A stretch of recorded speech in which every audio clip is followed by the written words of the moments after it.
Hello guys! Welcome back to our show! And may bubuksan tayo. This is the Kamen Rider Alarm Clock. Tingnan natin kung gaano kaganda to. Medyo beat up na yung box pero tingnan natin. So before anything else, please like, comment, and subscribe to our channel. And hit that notification bell for announcements on future unboxing episodes and other fun stuff. So without any further ado, here we go!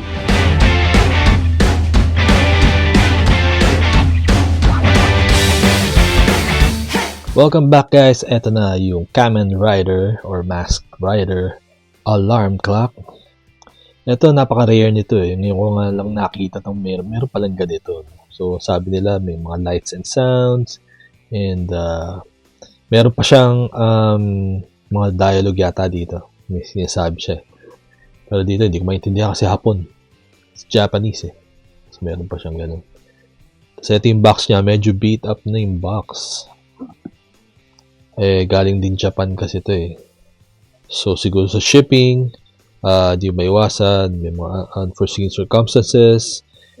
So, the box, there's a rip in the box.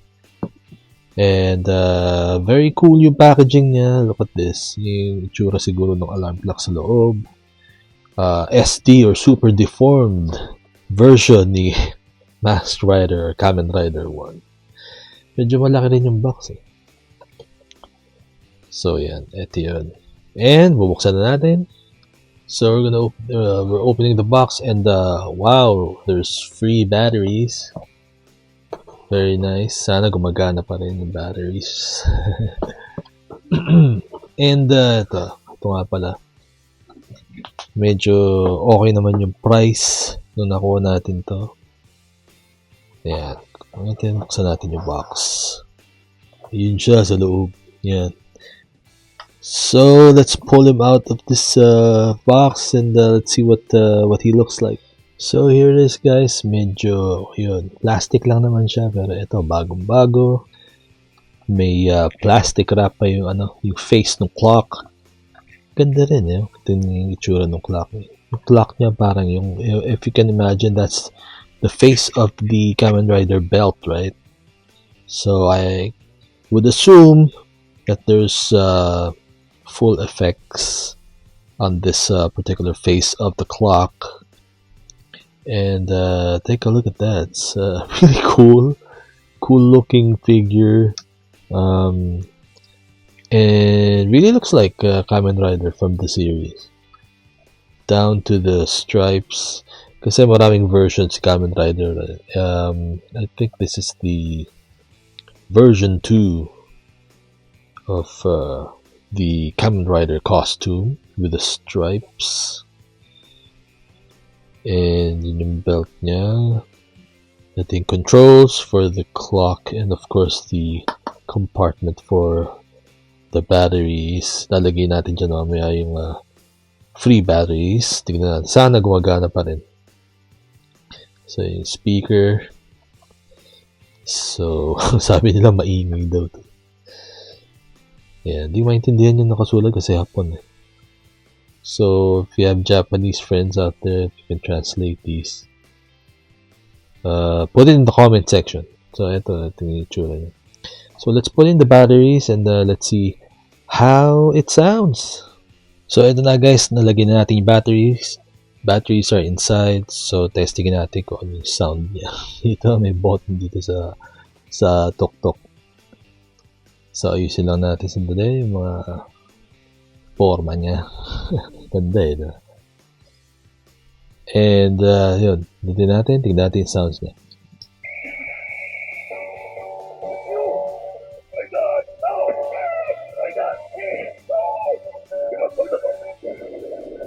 Nice.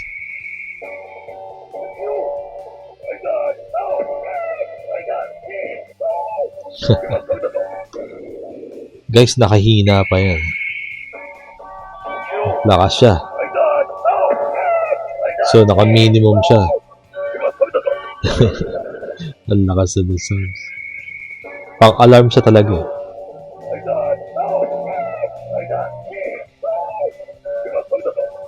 Check natin kung may iba pa siyang sinasabi. Ayun. Pag pinress mo uli, off na siya. And then, tingnan natin. Lakasan natin. Medyo lakasan natin yung volume. So guys, eto, nilakasan natin yung volume. And let's see what happens.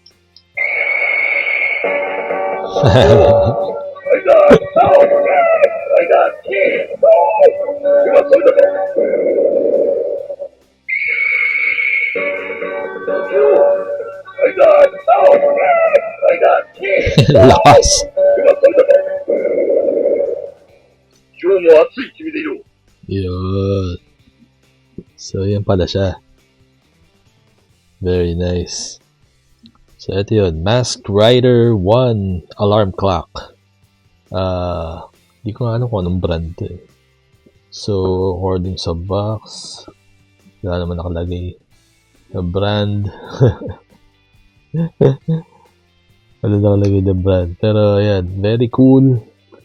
Gusto nyo ng panggising. Yan yun. Kamen Rider Alarm Clock. Very nice.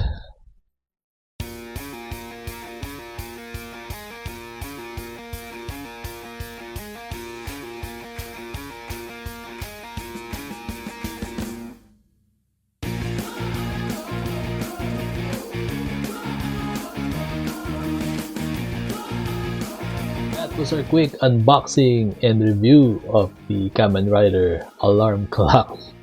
And ito, napaka useful niya, maingay. I'm sure magigising ka talaga pag tumunog to and sinet mo na sa alarm. Again, thank you so much for watching. Please like, comment, and subscribe to our channel. And don't forget to hit that notification bell for announcements on future unboxing episodes and other fun stuff. And also, if you need toys, if you want to buy some toys, please do visit our Facebook page, which is www.facebook.com/toyfriendly. And again, thank you so much. I'll see you in the next unboxing episode.